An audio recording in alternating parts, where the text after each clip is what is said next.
எல்லாருக்கும் வணக்கம். இன்னைக்கு நாம பார்க்க போற இந்த அலசல் கொஞ்சம் ஸ்பெஷல். ஏன்னா இது ஒரு பார்வையாளர் கேட்ட ஒரு கேள்வியில இருந்து தான் நேரடியா ஆரம்பிக்க போகுது. உண்மையிலே எல்லாமே ஒரு கேள்வியில தான் ஆரம்பிக்குது இல்லையா? யோசிச்சு பாருங்க. சில சமயம் நமக்கு தேவையான சரியான பதில்களை விட நாம கேக்குற சரியான கேள்விகள் தான் ரொம்ப முக்கியம். இந்த கேள்வியை பாருங்களேன். அடடா, என்ன ஒரு அருமையான, அதே சமயம் ரொம்ப முக்கியமான கேள்வி.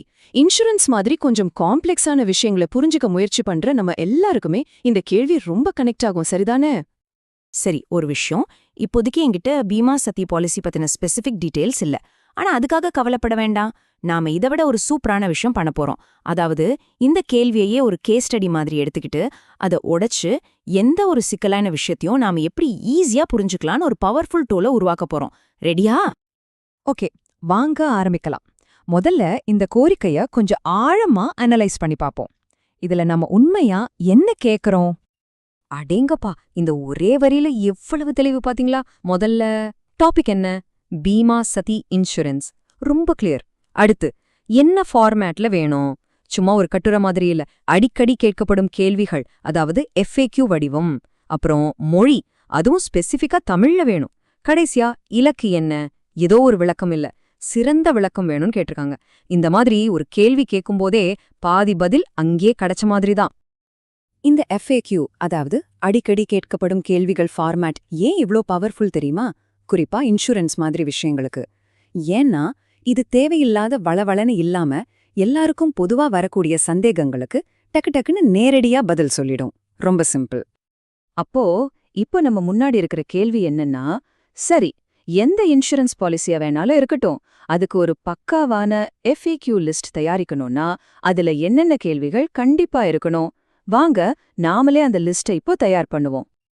ஓகே, அடுத்த பகுதிக்கு போலாம். இப்போ நாம ஒரு ப்ளூ பிரிண்ட், அதாவது ஒரு மாதிரி வரைபடத்தை உருவாக்க போறோம். இதை வச்சு நீங்க எந்த ஒரு இன்சூரன்ஸ் பாலிசியும் சரியா புரிஞ்சுக்க முடியும். எந்த ஒரு இன்சூரன்ஸையும் முழுசா புரிஞ்சுக்க 4 முக்கியமான ஏரியாவை நாம கவனிக்கணும். 1 தகுதி மற்றும் சேர்க்கை, 2 செலவு, 3 என்னவெல்லாம் கவர் ஆகும், 4 கிளைம் பண்றது எப்படின்னு. வாங்க இது ஒவ்வொன்னுக்குள்ளேயும் என்ன இருக்குன்னு டீட்டெயிலா பார்ப்போம். சரி, முதல்ல பார்க்க போறது தகுதி மற்றும் சேர்க்கை. சிம்பிளா சொல்லணும்னா இந்த பாலிசி உங்களுக்கு செட் ஆகுமா ஆகாதான்னு தெரிஞ்சுக்கிறது தான் முதல் படி. அப்போ இதுல நீங்க என்னென்ன கேள்விகள் கேட்கணும்? 1, இந்த இன்சூரன்ஸ் எடுக்க எனக்கு என்ன தகுதி வேணும்? வயசு, உடல்நலம் சம்பந்தமா ஏதாவது கண்டிஷன்ஸ் இருக்கா? 2, அப்ளை பண்றதுக்கான ப்ராசஸ் என்ன? 3, பாலிசி எடுத்தா எப்போ இருந்து எனக்கு கவரேஜ் ஸ்டார்ட் ஆகும்? இதெல்லாம் ரொம்ப பேசிக்கான ஆனா முக்கியமான கேள்விகள். அடுத்து எல்லாருக்குமே ரொம்ப ரொம்ப முக்கியமான ஒரு பகுதிக்கு வர்றோம். ஆமாங்க, காசு, பணம், அதாவது செலவு மற்றும் பிரீமியம். நம்ம பாக்கெட்ல இருந்து உண்மையில எவ்ளோ செலவாகும்னு தெரிஞ்சுக்க வேண்டாமா? இந்த விஷயத்துல நாம ரொம்ப தெளிவா இருக்கணும். அதனால இந்த கேள்விகளை கேளுங்க. என் பிரீமியம் தொகையை எப்படி கணக்கு போடுறீங்க? இதுல மறைமுக கட்டணங்கள், டிடக்டிபிள்ஸ் மாதிரி ஏதாவது இருக்கா? ஒருவேளை நான் பேமெண்ட்டை மிஸ் பண்ணிட்டா என்ன ஆகும்? இதெல்லாம் தெரிஞ்சுக்கிட்டா பின்னாடி எந்த சர்ப்ரைஸும் இருக்காது. சரி, தகுதியை பார்த்தாச்சு, செலவையும் பார்த்தாச்சு.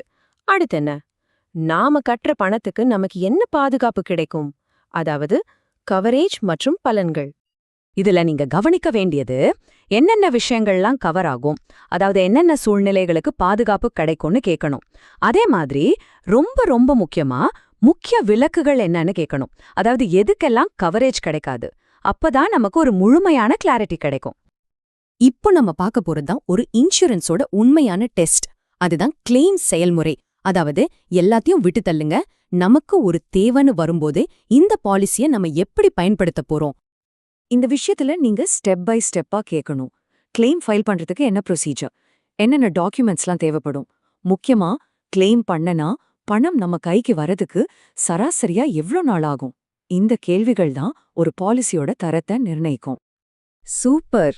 இப்போ நம்ம கிட்ட ஒரு தெளிவான ப்ளூ பிரிண்ட் இருக்கு. சரி, இத வச்சு நம்ம அடுத்து என்ன பண்ணலாம்? வாங்க இதை எப்படி செயல்முறைக்கு கொண்டு வருதுன்னு பாப்போம். ரொம்ப சிம்பிள். ஒரு 3 ஸ்டெப் தான். ஸ்டெப் 1, உங்க கேள்விகளை தயார் பண்ணுங்க. இப்போ நாம பார்த்தோம்ல, அந்த ப்ளூ பிரிண்ட்டை ஒரு செக்லிஸ்ட் மாதிரி யூஸ் பண்ணுங்க. ஸ்டெப் 2, சரியான இடத்துல இருந்து தகவலை தேடுங்க. அதாவது அந்த இன்சூரன்ஸ் கம்பெனி அல்லது அரசு ஒழுங்குமுறை ஆணையங்கள் மாதிரி அதிகாரப்பூர்வமான இடங்கள்ல பாருங்க. ஸ்டெப் 3, தெளிவான பதில்களை கேளுங்க. குழப்பமான வார்த்தைகள் சொன்னா ஒத்துக்காதீங்க. புரியுற மாதிரி எளிய தமிழ்ல சொல்லுங்கன்னு கேளுங்க. இப்போ உங்க கையில ஒரு சக்தி வாய்ந்த கருவி இருக்கு. ஞாபகம் வச்சுக்கோங்க, சரியான பதில்களை தேடுறத விட முதல்ல சரியான கேள்விகளை கேட்கறது தான் புத்திசாலித்தனம். இப்போ உங்ககிட்ட அந்த கேள்விகளுக்கான கட்டமைப்பு இருக்கு. சொல்லுங்க, நீங்க அடுத்து என்ன கேட்க போறீங்க?